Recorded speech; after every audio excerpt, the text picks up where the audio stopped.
I never considered myself a paranoid person. I'd lock my doors, double-check the windows before bed, but that was just habit, nothing more than routine. Living alone in a quiet neighborhood had never bothered me before. In fact, I loved the solitude. My house, tucked away at the end of a cul-de-sac, always felt like a sanctuary. Safe, peaceful. That night was no different. I remember the soft hum of the streetlight outside filtering through the curtains as I made my way around the house, turning off lights one by one. The stillness of the night was comforting. I could hear the faint rustling of leaves outside and the occasional distant bark of a neighbor's dog. Nothing out of the ordinary. I walked to the front door, turning the lock with a soft click. I did the same with the back door, making sure it was secure. It was a ritual, one I never thought much about. I checked the windows in the living room, then the ones in the kitchen, all sealed tight. Everything was exactly as it should be. I glanced at the clock on the microwave. 11:23 p.m. It was late, but not too late. I had enough time to watch one more episode of the show I'd been binging before bed. I grabbed a glass of water, the sound of the faucet filling the glass breaking the silence. As I stood there, alone in the kitchen, I felt a brief shiver run down my spine. I shrugged it off, blaming it on the drafty window above the sink. The nights were getting colder. Carrying the water with me, I climbed the stairs to my bedroom, each creak of the wooden steps oddly soothing in the silence. I remember looking back once, just for a moment, down the dark hallway. It felt too quiet. But I laughed it off. God, if I only knew. I got ready for bed like I always did, brushed my teeth, slipped into my pajamas, and crawled under the heavy blanket. I reached for my phone on the nightstand, mindlessly scrolling through social media, as the glow of the screen bathed the room in soft light. My mind was already settling into the routine, comfortable rhythm of sleep creeping closer. But there was something else. That feeling, like someone was watching me. It had started a few weeks ago, this strange, unshakable sensation of being observed. I'd feel it sometimes, as I moved through the house, like a pair of eyes on the back of my neck. But there was never anyone there. At least, no one I could see. I turned off my phone and placed it face down on the nightstand, the room plunging into darkness. As I closed my eyes, I told myself it was nothing, just a trick of the mind, the kind of thoughts that come to you when you're alone for too long. I don't know what time it was when I woke up, but the room was pitch black. Kind of darkness where you can't even see your hand in front of your face. At first, I thought maybe I had woken from a bad dream. My heart was racing, and I had that uneasy feeling in my stomach like something was off. I lay there for a moment, trying to calm myself, listening to the silence. And that's when I heard it. Creak, soft, but unmistakable, like the floorboards shifting under someone's weight. It was faint, coming from downstairs. At first I told myself it was just the house settling. You know how old houses are. They make noises, they breathe in the night. This didn't feel like that. There was a rhythm to it. Slow, deliberate. I propped myself up on one elbow, straining to hear over the pounding of my heart. Another creak, closer this time. I froze, trying to convince myself that it was nothing, but the sound kept coming. It was subtle, almost as if whoever or whatever was moving was trying not to be heard. I grabbed my phone from the nightstand, the bright screen stinging my eyes in the darkness. 3:27 a.m. My throat felt dry, my mind racing.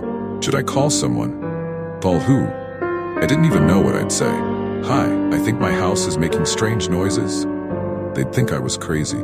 Maybe I was. Then came the whispering. It was barely audible, like someone muttering just beneath their breath, words I couldn't quite make out. I sat up fully now, my body rigid with tension. It was so faint I couldn't be sure if it was real or just my imagination. I tried to convince myself it was just the wind. Deep down, I knew it wasn't. The whisper stopped, replaced by another creak. This one was much louder, as though whoever or whatever was standing at the base of the stairs. I didn't dare move.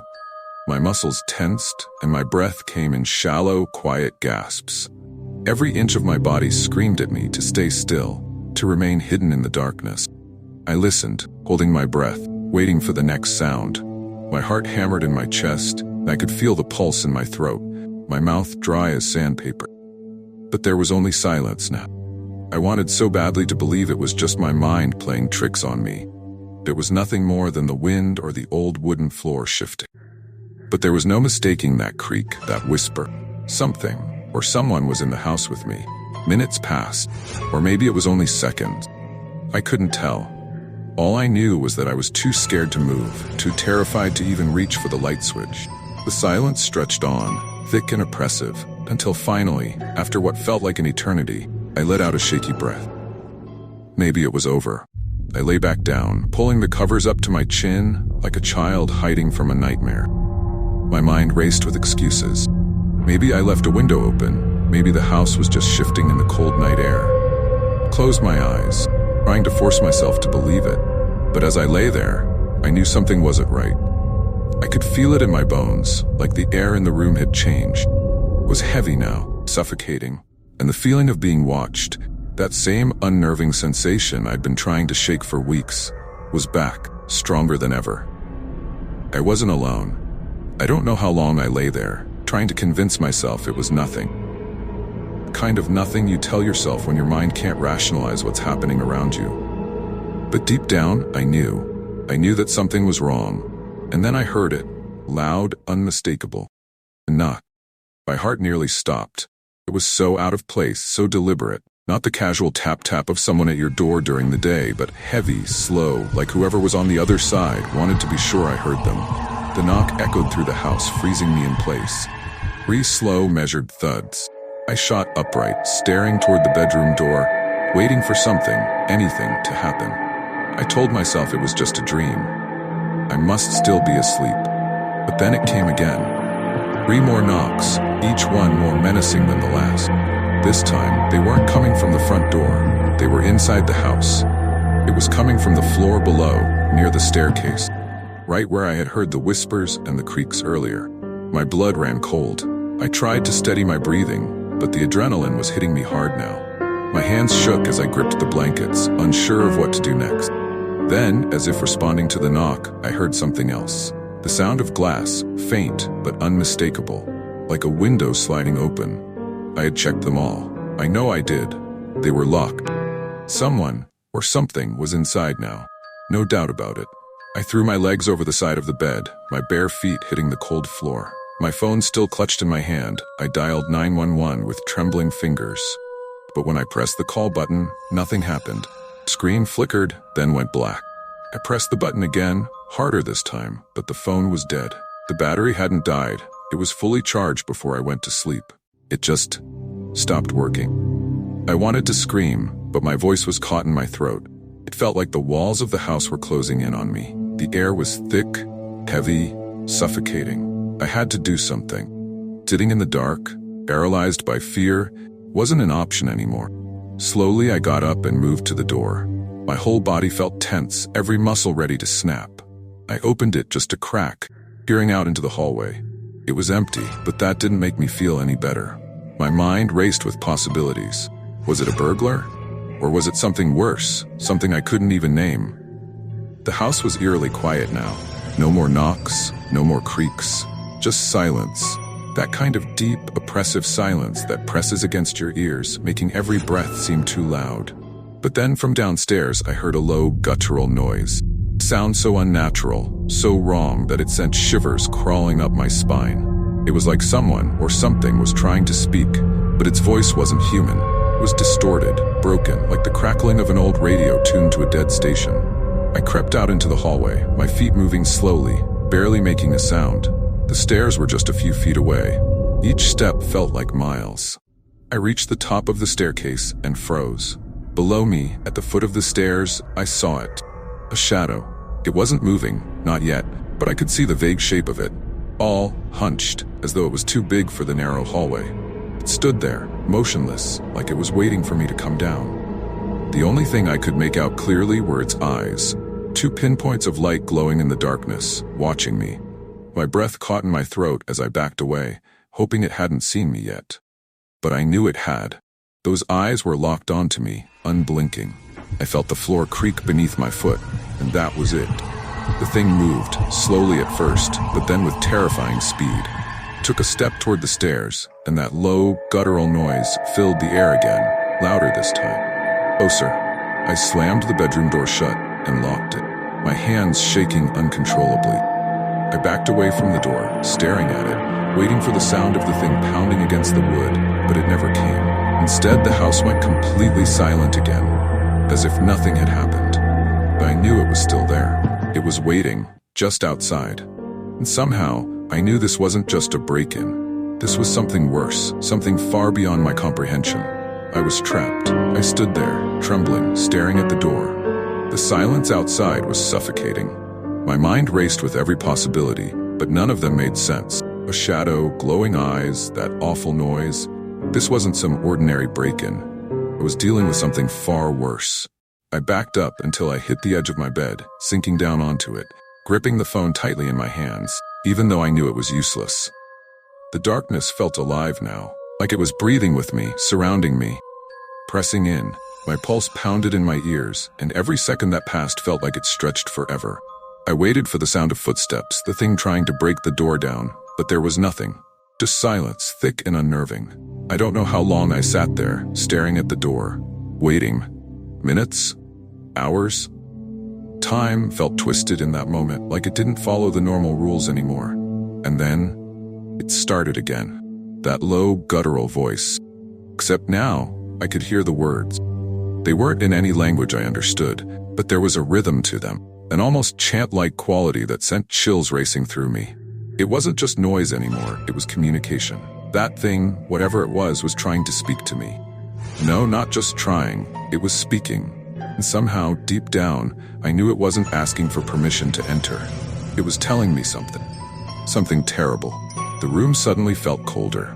The temperature dropped so fast that I could see my breath fogging up in front of me. My whole body shook, not just from fear, but from the unnatural cold that seemed to seep out of the walls themselves. That's when I saw it. The window, the one I knew I had locked, was open. Just a crack, but enough to let in a sharp gust of wind. And that wind, it wasn't right. It wasn't just cold. It carried something with it. Presence. I could feel it creeping into the room, wrapping around me like icy fingers, pulling me toward the window. I stood up, heart racing, and moved toward it, my body acting on instinct. As I approached, the chanting grew louder, more insistent, like it was coming from right outside the glass. And when I looked down, out into the backyard, I saw something that made my blood freeze. There, standing just beyond the tree line, was the figure from the stairs. But now, could see it clearly, bathed in the pale glow of the moonlight. Wasn't human. Not anymore. Its body was twisted, hunched unnaturally, its skin dark and leathery, like it had been burned or decayed. And its eyes, those same glowing pinpoints I had seen before, were fixed on me, unblinking, as if it had been waiting for me to look. But that wasn't the worst part. Around it, on the ground, there were symbols. Strange, ancient markings carved into the dirt, glowing faintly with an eerie, unnatural light. They pulsed in time with the creature's guttural chant, each beat sending waves of nausea through me. My vision blurred for a moment, and I had to steady myself against the window frame. I wanted to look away, but I couldn't. My eyes were locked on those symbols. Somewhere, in the back of my mind, I recognized them. They were from an old book my grandmother used to keep. One of those dusty, forgotten things she'd kept hidden in the attic. She never let me look at it, always warning me that some things were better left untouched. Old secrets, she'd say, should stay buried. I didn't listen, of course. One summer when I was 12, I found it and spent hours leafing through the pages, laughing at the strange illustrations and bizarre words. It seemed like nonsense back then.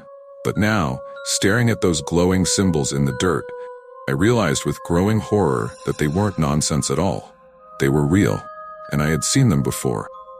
The chanting grew louder, more urgent, and I felt a pull, like something deep inside me was responding to it. Like the creature in the yard wasn't just calling to me, it was summoning me.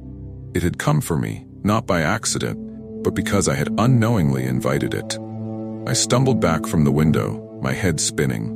This wasn't just a home invasion, and this wasn't just some ghostly figure haunting my house. It was something far older, far darker. It wasn't here to take my things or even to hurt me in the way I had originally feared. It was here for something much worse. It wanted me. I don't know how or why, But I knew that somehow this thing had been waiting for years, waiting for the moment when I would become vulnerable enough, alone enough, for it to strike. And now it had found its way in. The house wasn't just haunted. It was a beacon, a trap set by something far more sinister than I could have imagined. And now I was caught in it. Backing away from the window, I heard the door creak. Slowly, almost imperceptibly, the knob began to turn. Whatever was out there was inside now, and it was coming for me.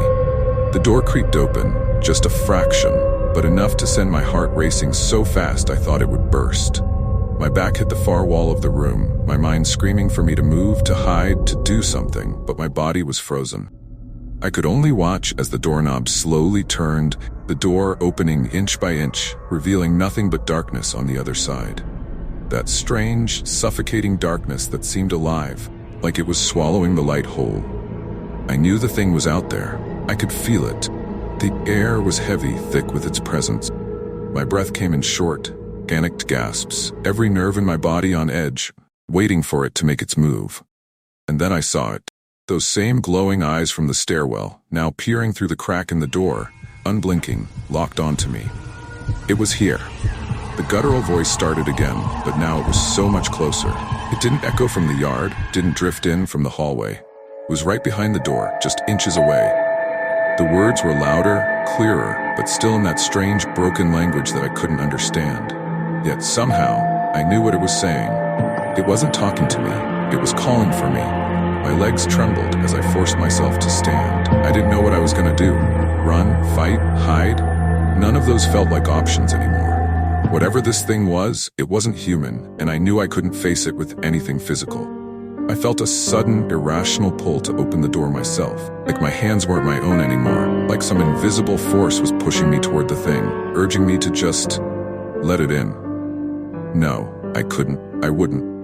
I turned my back to the door and stumbled toward the window, my only escape.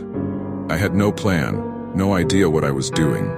All I knew was that staying in that room meant death, or worse. I wrestled with the latch on the window, my fingers shaking so badly I could barely grip it. Behind me, the door creaked open a little more. I didn't dare look back, but I could hear it now, footsteps. Slow, deliberate, coming closer. The window finally slid open with a screech, and I leaned out, gasping for the cold night air like I'd been drowning. The ground below seemed impossibly far, but I didn't care. Better a broken leg than whatever fate was waiting for me inside that room. I hoisted myself onto the ledge, my pulse pounding in my ears, and prepared to jump. But then I froze. Something was wrong. The air outside didn't feel right. It wasn't cold like it should have been. It was thick, heavy, almost electric. And then I saw them again.